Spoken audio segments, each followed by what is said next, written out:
जय श्री कृष्णा एवरीवन।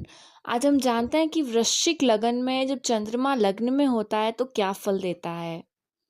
जैसा कि हम सबसे पहले जानेंगे चंद्रमा के बारे में, उसके बाद हम जानेंगे फर्स्ट हाउस के बारे में, प्रथम भाव जिसे लग्न कहते हैं क्या होता है वो।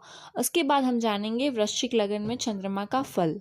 उसके बाद हम नक्षत्रों की भी बात करेंगे कि ये किन किन नक्षत्रों में होता है, जैसे कि अनुराधा में होगा, ज्येष्ठा में होगा या विशाखा के अंतिम चरण यानी कि चतुर्थ चरण में ये होगा चंद्रमा। तो चंद्रमा का नक्षत्र का विश्लेषण बहुत ही बड़ा करना पड़ता है, लेकिन हम इसमें एक लाइन में जानेंगे, फिर हम अलग से वीडियो बनाएंगे क्योंकि चंद्रमा का नक्षत्र जो है वो बहुत इंपॉर्टेंट होता है। चलिए अब बात करते हैं चंद्रमा की। चंद्रमा जो होता है वो जल तत्व का ग्रह है, वो स्त्री जातक ग्रह है, स्त्री जाति का ग्रह है।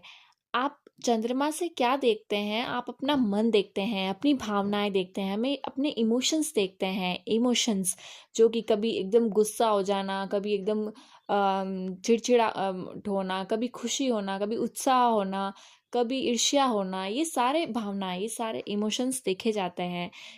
जिस तरह से प्रकाश से भी तेज गति में हमारा मन चलता है, हमारी भावनाएं हर पल बदलती रहती है, इसी तरह से चंद्रमा को देखा जाता है। मूड स्विंग्स कहते हैं, संवेदनशीलता, या हम कभी कभार सुख संपदा की बात भी चंद्रमा से देखते हैं। किसी की मानसिक स्थिति का विचार भी चंद्रमा को देखकर किया जाता है। अगर कुंडली में चंद्रमा राहु केतु से पीड़ित हो, शनि से ग्रस्त हो, या फिर उनके आगे पीछे के कोई ग्रह किसी के साथ ना हो, आगे पीछे कोई ग्रह ना हो, तो इस तरह से हम कहते हैं कि भाई चंद्रमा इनका खराब है। तो चंद्रमा से इस तरह से विचार किया जाता है। वहीं पर हम बात करते हैं कि फर्स्ट हाउस से हम क्या देखते हैं। फर्स्ट हाउस जो होता है वो होता है एक पर्सनालिटी, आपका पर्सनालिटी बताता है, इसे लग्न कहते हैं।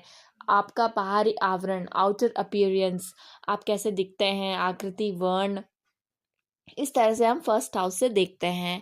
तो ये सब बताता है। कई बार मान प्रतिष्ठा ये सब भी देखी जाती है फर्स्ट हाउस से। चलिए अब बात करते हैं कि जब वृश्चिक लगन हो तो कैसा व्यक्तित्व होता है, वृश्चिक लगन में चंद्रमा हो तो क्या फल देता है। देखिए चंद्रमा जब वृश्चिक लगन में होता है तो जातक आमतौर पर चालाक होता है। क्यों होता है? चंद्रमा जो है वो एक स्थिर है। चंद्रमा जो है स्थिर में बैठा है, स्थिर लग्न में, वृश्चिक राशि स्थिर है। तो स्थिर होने के कारण ये अपने जो इमोशंस हैं या अपने जो नेचर है वो थोड़ा उनका कंटिन्यू में रहेगा, बार बार बदलेगा नहीं, क्योंकि इस एकदम स्थिर राशि में है ना। तो एकदम चालाक होता है। कभी कभार ये ईर्ष्या रखता है, या जो दुश्मनी है लंबे समय तक रखता है। इस तरह से नेचर देखा गया है। एक जल तत्व की राशि है वृश्चिक, और ऊपर से एक एग्रेशन लिए हुए उनका स्वामी है मंगल। मंगल की राशि होती है वृश्चिक, तो एग्रेशन है। तो इस तरह से इमोशंस को देखेंगे, ज़्यादा देर तक गुस्सा रखते रखते हैं ऐसे लोग।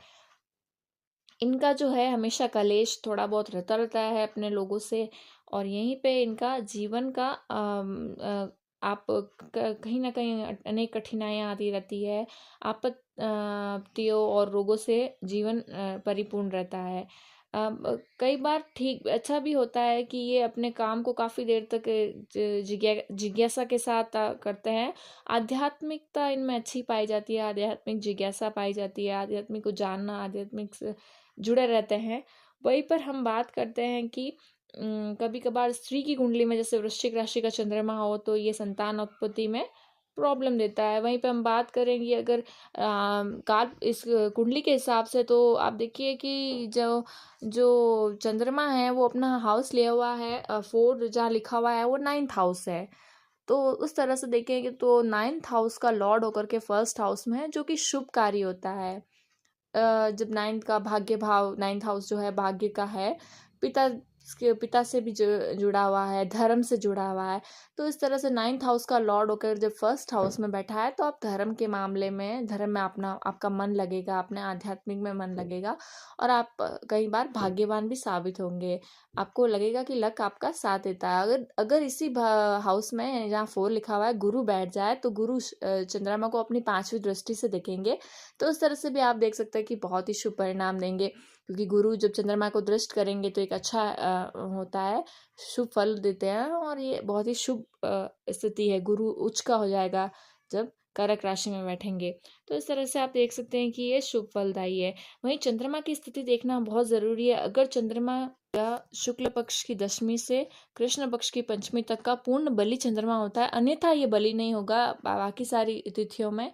तो उस तरह से आप इसका बल देख सकते हैं। अगर बल कमज़ोर हो तो भोले बाबा की उपासना करनी चाहिए। वैसे भी वृश्चिक राशि वाले चंद्रमा के लोगों को, क्योंकि ये चंद्रमा की नीच राशि हो जाती है, तो इस तरह से उन्हें भगवान भोलेनाथ की उपासना करनी ही चाहिए। इन एनी केस, कोई भी केस हो भले ही, तो उनमें भोले बाबा की उपासना, भगवान भोलेनाथ की उपासना इन्हें बहुत अच्छा फल देती है। भगवान शिव की उपासना इस तरह से हम देखेंगे। तो ये कभी कभार, क्योंकि नीच का चंद्रमा है ना वृश्चिक राशि का, तो उससे ये शारीरिक दुर्बलता दे देता है, ये आपको रोगों से ग्रसित रखता है, ये काफ़ी कठिनाई जीवन में लाता रहता है। इस तरह से देखा गया है, ये आपका मन ही कठिनाइयों का कारण बनता है। तो इसलिए भगवान शिव की उपासना अच्छी रहती है। यहाँ पर अगर चंद्रमा की दृष्टि देखें तो वृषभ राशि में उनकी दृष्टि होती है, जो कि चंद्रमा की उच्च उच्च राशि है वृषभ, जहाँ 2 लिखा हुआ है।